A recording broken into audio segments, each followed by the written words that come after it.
Ya, setelah viralnya informasi keputusan dari PAN-RB berkaitan dengan penundaan pengangkatan rekan-rekan, kita masih akan tetap menunggu RDP ulang yang akan dilakukan Komisi 2 bersama PAN-RB. Apakah PAN-RB akan bergeming dan merubah keputusan? Kita yakin Bapak Ibu keputusan bakal berubah. Kita turut berduka cita atas matinya keadilan di negeri ini oleh Rini Widiantini. Bagaimana info lengkapnya, ikuti video ini sampai selesai.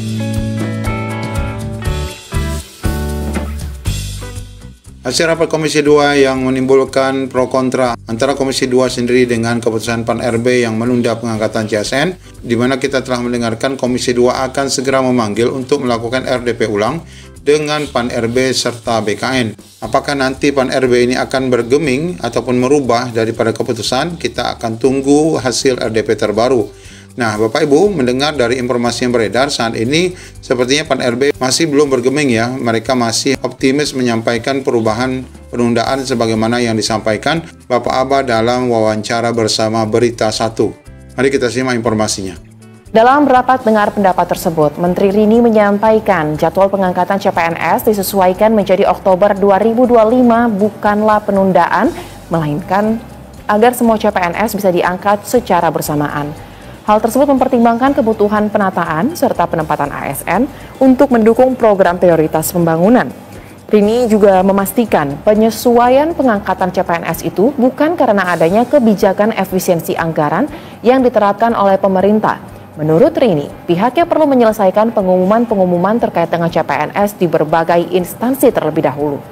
Adapun bagi pelamar yang telah mengikuti dan dinyatakan lulus seleksi CASN, tetap diangkat sebagai pegawai ASN. Karena tadi ada beberapa ada kebutuhan penempatan ASN sebagai prioritas pembangunan, kemudian juga kami juga ada beberapa instansi pemerintah yang meminta penundaan dan lain sebagainya, maka kami ingin mengusulkan dilakukan penyesuaian Pak Pimpinan, penyesuaian jadwal pengangkatan CASN ini setidaknya di tahun 2026 sudah bisa kita selesaikan. Dan pemirsa, apa sebenarnya yang menjadi alasan utama mengapa jadwal yang sudah ditetapkan ini akan dimundurkan? Kita sudah terhubung melalui sambungan virtual dengan Bapak Aba Subagja selaku Deputi Bidang SDM Kementerian PAN-RB.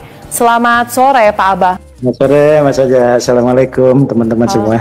Waalaikumsalam, salam sehat. Terima kasih Bapak. Bapak mungkin pertama-tama boleh disampaikan Pak mungkin secara singkat inti dari penyebab mengapa jadwal yang sudah semula ditetapkan di Maret ini dimundur Pak jadwalnya. Ya, jadi yang pertama bahwa pengadaan ASN tahun 2024 ini termasuk yang cukup lumayan banyak. Jadi dari 2,3 juta itu yang untuk ditetapkan formasi yaitu 1,2 juta. Dan yang kedua adalah saat ini juga ada penerimaan bukan hanya PNS, bukan hanya CPNS, tapi juga pegawai pemerintah dengan perjanjian kerja. Yang P3K ini adalah mandat undang-undang, kan gitu ya. Sehingga jumlahnya itu ya 800 ribuan itu yang sudah terdaftar gitu dari penetapan formasi yang untuk P3K. Nah, oleh sebab itu maka sesungguhnya ini ada beberapa tahapan, Mbak Zoja, kemarin juga ada beberapa kali kita perpanjangan. Bahkan selain tahap 1, kemudian ada tahap kedua karena ada beberapa teman-teman yang belum terakomodir gitu ya. Sehingga kita membuka tahap 2, sehingga kita memberikan kesempatan yang seluas-luasnya. Dari tahap 2 pun kita sudah 2 kali melakukan pengunduran jadwal. Jadi sebetulnya penundaan ini merupakan hal yang dinamis biasanya terjadi gitu ya. Dan memang di sisi lain juga dengan adanya P3K tadi yang akan masuk yang berasal dari tenaga honorer, maka kita perlu penataan sebagaimana disampaikan oleh Bu Menteri ya, penataan untuk prioritas pembangunannya, kebutuhan kompetensinya. Kemudian juga kita harus menuntaskan berbagai tantangan kita lah dalam menata ASN kita. Nah, di samping itu penataan ini juga terkait dengan kelembagaan-kelembagaan yang memang ada kelembagaan yang bergabung, yang pisah gitu ya. Dulu formasinya satu tuh Mbak Soja ya. Sekarang ini ada pembagian lah untuk formasi yang sudah ada ditetapkan dulu, sehingga ini harus ada pemecahan dan penataan. Nah, oleh sebab itu maka seringkali juga bahwa dulu penetapannya itu berbeda-beda gitu ya, berbeda-beda. Nah, saat ini kita upayakan untuk bisa bareng-bareng lah begitu. Walaupun kami memaklumi tadi banyak juga teman-teman yang komplain, yang ngeluh, kami bisa memaklumi lah itu karena mungkin mereka sudah punya rencana dan sebagainya. Baik, itu Mbak saja ya. Baik, berarti memang karena salah satunya ada proses yang harus dilalui karena juga memang permintaan yang saat ini jabat, ini memang ada nomenklatur yang bertambah ya Pak ya, jadi pembagian juga harus dilakukan spesifik mungkin. Oke, tetapi jadi Pak mungkin misalnya ada PUPR, ada PU dan PKP gitu ya. Betul-betul, Salah penambahan nomenklatur berdampak juga pada pembagian kerja PNS tersebut. Kemudian Pak, sekarang kita masuk ke isu yang ramai dibicarakan oleh masyarakat menanggapi terkait dengan jadwal yang dimundurkan ini. Apakah nantinya ini akan berpengaruh kepada perubahan status kelulusan CPNS? Apa jaminannya bahwa mereka yang sudah lulus nantinya di bulan Oktober mendatang atau di awal tahun 2026 nanti tidak akan berubah? Atau mereka sudah dipastikan tetap akan diangkat, diterima? Ya, Mbak Saja, iya makasih. Jadi yang pertama bahwa memang ada kekhawatiran sih yang paling utama itu ya. Kekhawatiran seolah-olah nanti dengan mereka ada pengunduran itu jangan-jangan namanya jadi berubah dan sebagainya. Proses seleksi ASN itu sudah cukup transparan ya. Sudah cukup transparan. Jadi tidak mungkin ada orang yang sudah dinyatakan lulus kemudian dia tidak lulus pada waktunya. Jadi proses ini adalah hanya memundurkan saja ya. Seperti zaman dulu Mbak Soja, waktu saya itu juga mundurnya bisa sampai setahun dulu saya itu waktu saya ketika jadi CPNS gitu ya. Jadi 96 saya 97 saya baru bekerja pada saat itu.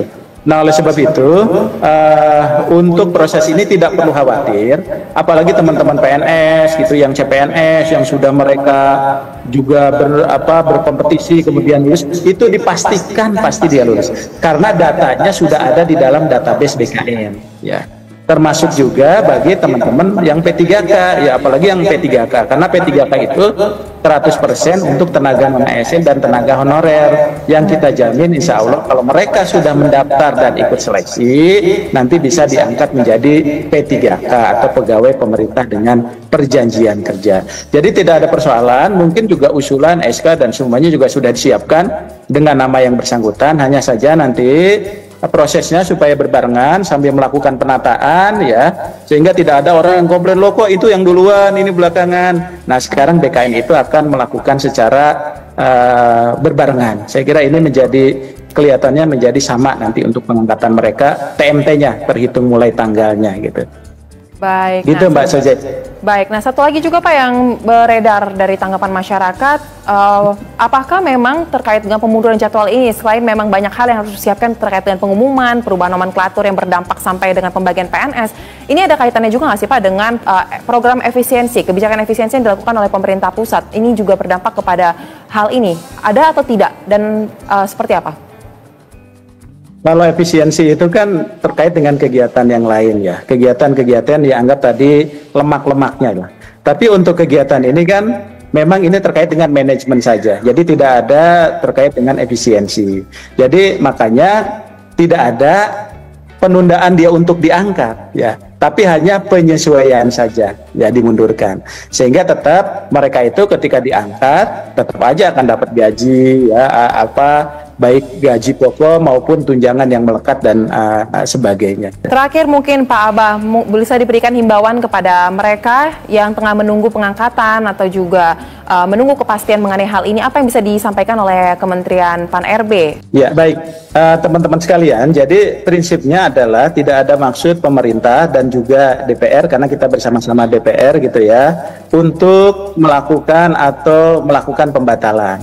Tapi ini hanya melakukan penyesuaian jadwal saja. Jadi kami yakinkan bahwa teman-teman ini banyak juga di media sosial sepertinya yang kecewa dan sebagainya, kita memaklumi. Tapi secara prinsip bahwa tidak perlu khawatir, teman-teman tadi yang sudah mengikuti seleksi secara ketat, sudah lulus, kita sangat apresiasi dan mudah-mudahan bisa mengabdi nanti di birokrasi dan nanti bisa bergabung setelah nanti pengangkatan. Tapi juga nanti ada proses pembelajaran. Apalagi yang P3K, ini teman honorer, pegawai non-ASN yang sudah bekerja, karena mereka itu tetap digaji sampai pengangkatan, Mbak Zoza. Ya, khususnya yang P3K, karena P3K ini sudah bekerja saat ini. Ya tinggal nanti menerima SK saja di akhir itu di bulan Maret 2026. Gitu Mbak Soja. Jadi mudah-mudahan lancar. Baik, kita doakan prosesnya dapat berjalan lancar ya Pak, dan jadwalnya tidak mundur lagi walaupun kata Bapak ini sangat dinamis ya. Baik, terima kasih Bapak Abbas Subagja, Deputi SDM Kementerian Pan RB telah bergabung bersama kami di Berita Satu Sore. Salam sehat.